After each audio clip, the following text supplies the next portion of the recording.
Good morning student. आज हम contract of indemnity के बारे में पढ़ेंगे। हानि रक्षा या क्षतिपूर्ति के अनुबंध। भारतीय परिभाषा लेंगे हम इसकी डेफिनेशन। भारतीय अनुबंध अधिनियम की धारा 124 के अनुसार हानि रक्षा अनुबंध से ऐसे अनुबंध से है जिसके अंतर्गत एक पक्षकार किसी दूसरे पक्षकार को किसी ऐसी हानि से बचाने का वचन देता है जो उसे स्वयं वचनदाता अथवा किसी अन्य व्यक्ति के आचरण से पहुँचते हैं। जो व्यक्ति हानि से बचाने के लिए वचन देता है उसे हानि रक्षक और उसको वचन दिया जाता है अथवा उसकी हानि होती है उसे हानि रक्षाधारी कहा जाता है। उदाहरण हम यहाँ लेंगे। अजय ने सचिन को 5 लाख रुपए ऋण देने के संबंध में कपिल के व्यवहार में होने वाली हानि को पूरा करने का अनुबंध किया। तो ये अनुबंध हानि रक्षा या क्षतिपूर्ति अनुबंध है। अजय हानि रक्षक और सचिन हानि रक्षाधारी है।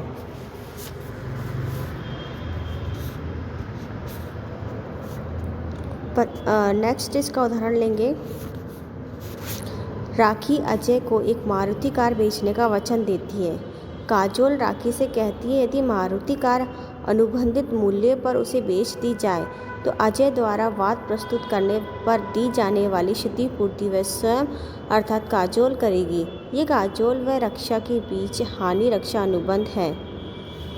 भारतीय अनुबंध के अंतर्गत धारा 124 में दी गई परिभाषा में विभिन्न न्यायाधीशों व अनेक विद्वानों ने एक संकीर्ण और अव्यावहारिक परिभाषा के रूप में बताया है, क्योंकि इस परिभाषा के अध्ययन से तो केवल यह स्पष्ट होता है कि हानि रक्षाधारी व्यक्ति केवल 2 प्रकार की हानि से रक्षा करता है। स्वयं वचनदाता के आचरण से होने वाली हानि, दूसरा किसी अन्य व्यक्ति के आचरण से होने वाली हानि। इस प्रकार उपरोक्त परिभाषा से स्पष्ट होता है कि यदि परिभाषा अपूर्ण है, संकुचित और अव्यावहारिक है, क्योंकि इस परिभाषा के अनुसार तो किसी घटना या प्रकृति प्रकोप जैसे तूफान, बाढ़, भूकंप, बिजली गिरना आदि से यदि हानि रक्षाधारी को कोई हानि होती है तो उसे ऐसी दशा में वचनदाता अर्थात हानि रक्षक ऐसी हानि के लिए बाध्य या उत्तरदायी नहीं होता है।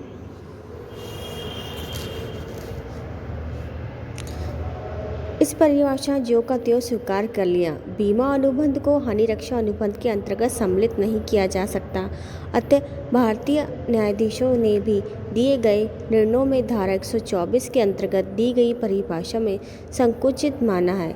इस संबंध में गजानन बनान मोरेश्वर के मामले में निर्णय देते हुए विद्वान न्यायाधीश श्री J.K. छागला ने धारा 124 में परिभाषा को संकुचित माना और उपरोक्त परिभाषा के अंतर्गत उन परिभाषाओं को भी यह स्पष्ट करना उचित है जिन्हें न्यायाधीशों ने व्यवहार और विस्तृत परिभाषा के रूप में स्वीकारा। चिट्ठी के अनुसार क्षतिपूर्ति शब्द का प्रयोग केवल भिन्न भिन्न अर्थों में होता है। विस्तृत अर्थ में इसका आशय किसी हानि या उत्तरदायी की पूर्ति से होता है जो कि एक व्यक्ति से हुआ है, चाहे एक उत्तरदायी किसी ठहराव के परिणामस्वरूप हुआ है अथवा नहीं। इस प्रकार परिभाषा में भारतीय अनुबंध अधिनियम में दी गई परिभाषा विस्तृत है।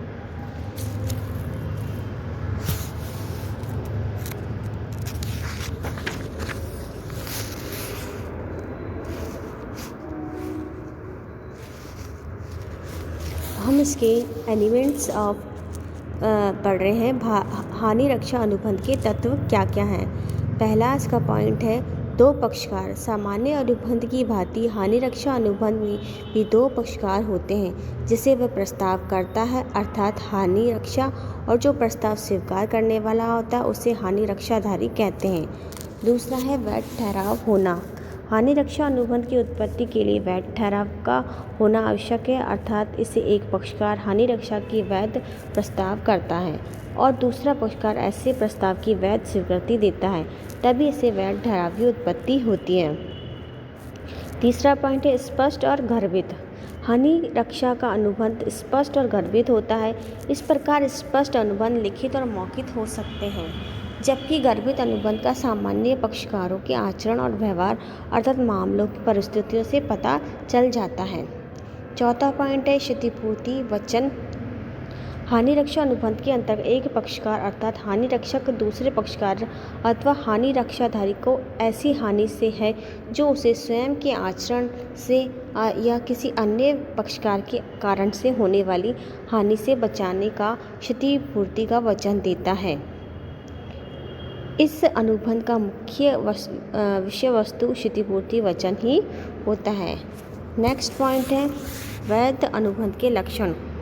जैसा स्पष्ट है कि हानि रक्षा अनुबंध सामान्य अनुबंध की एक विशिष्ट भाग है, अतः हानि रक्षक अनुबंध में वे सभी लक्षण विद्यमान होने चाहिए जैसे सामान्य अनुबंध होते हैं। नेक्स्ट पॉइंट है दायित्व की उत्पत्ति। हानि रक्षा अनुबंध का यह एक विशिष्ट लक्षण है कि हानि रक्षाधारी को वास्तविक रूप से हानि होने पर हानि रक्षक के अनुबंध की हानि रक्षक का दायित्व उत्पन्न होता है। नेक्स्ट पॉइंट है वास्तविक क्षतिपूर्ति। हानि रक्षक के अनुसार हानि रक्षाधारी को केवल उस हानि की पूर्ति होती है जो वास्तविक रूप में हुई है, चाहे अनुबंध के अंतर्गत धनराशि से अधिक ही क्यों ना हो। नेक्स्ट पॉइंट है सदविश्वास का अनुबंध। हानि रक्षा अनुबंध का पूर्णतः सदविश्वास का अनुबंध होता है, अतः किसी भी पक्षकार का छल कपट धोखा या मिथ्या वर्णन का सहारा लेकर हानि रक्षा अनुबंध नहीं कराना चाहिए। नेक्स्ट पॉइंट है हानि स्वयं वचनदाता अथवा अन्य किसी व्यक्ति के आचरण से होती है। हानि रक्षा अनुबंध के अंतर्गत स्पष्ट होता है कि क्षतिपूर्ति तभी दी जानी सकती है जब ऐसी क्षति स्वयं वचनदाता अथवा किसी अन्य व्यक्ति के आचरण से पहुंचती है।